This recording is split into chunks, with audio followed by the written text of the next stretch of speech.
we finally got the much-awaited grudge match between Tyron Woodley and Colby Covington, and did it quite deliver?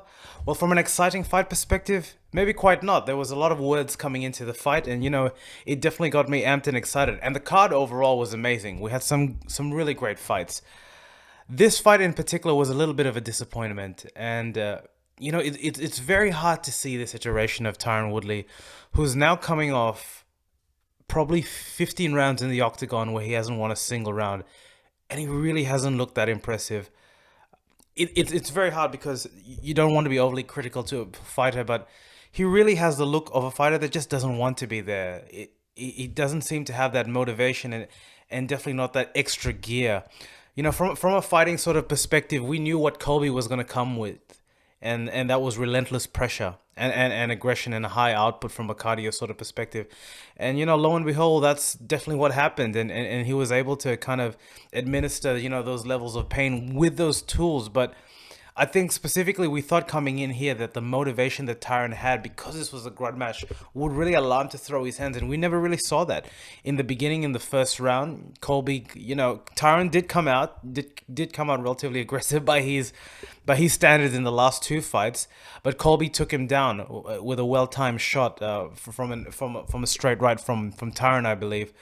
And from there, while Tyron did get up and was managed to effectively use the octagon there to allow him to kind of get up, he really was gun shy. And for the majority of the fight, he actually spent it within the clinch against the fence, as a particular mode to help him stop being taken down. And I think it was a shame because, yeah, again, it's really interesting to see where Tyron is right now in terms of his game, in terms of where he was. I mean, like, there was a time when he was being spoken as one of the greatest ever in his particular sort of weight class. And, it kind of sucks because the last couple of fights have really taken a shine off that. Colby Covington was able to neutralize a lot of what Tyron Woodley had to offer by really being first in everything, first in the strikes, first in the head kicks, in terms of the clinch position. We knew that he was going to have an advantage there because of his cardio, and he was able to use that, quite effectively against Tyron Woodley. Tyron came in, looking, his imposing self, but he looks slower. He looks a tad bit slower, and when he does throw, while the heat is there, the speed isn't definitely there. And you saw Colby, even when it came from a striking perspective, while the heat wasn't there, and Colby's not known for his one punch knockout power. He's a quicker fighter. Like, it seemed that fast twitch that Tyron used to have, that used to catch people off guard, is just not there. When he does explode, the explosion just, well, it's definitely not what old school Tyron Woodley was, and he wasn't able to kind of land it there. And I think a sequence that really encapsulated it for me were two things. And one was, it was sometime within the second round where I saw Tyron look up in the clock, and I saw this in a preview that Brendan Schaub had. When fighters start looking at the clock, they just don't want to be there.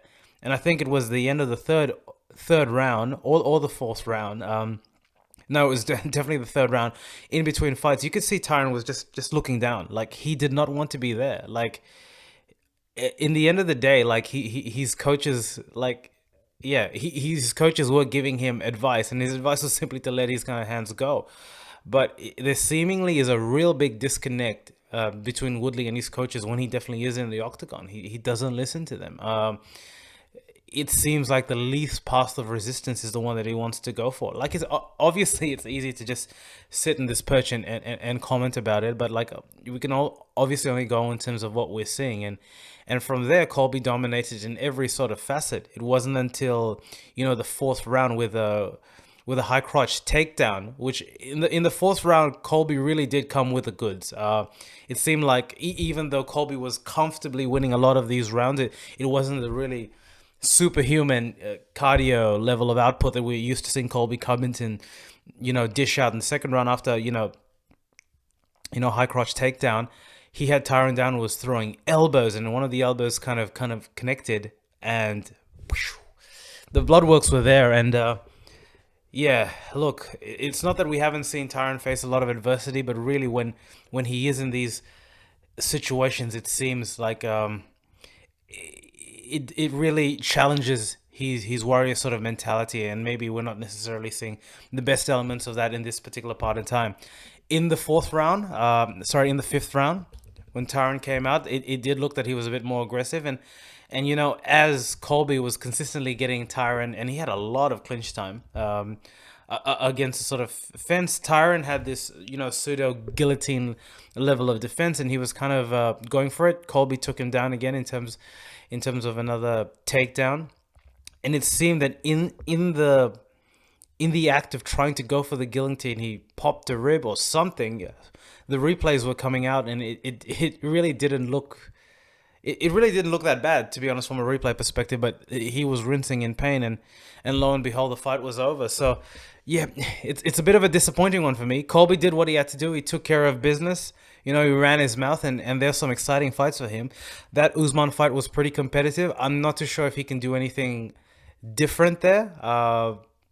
You never know. Usman has to get past Burns, obviously, and that doesn't look to be an easy task.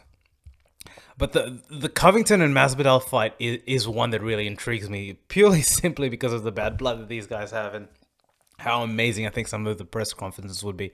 I think the fight itself would actually be quite exciting, given that we have seen Usman and Covington, and I'm just not too sure. I really don't know who can take out Usman in this division. But, to me, the headline and the story here is Tyron Woodley. Where does he go from here?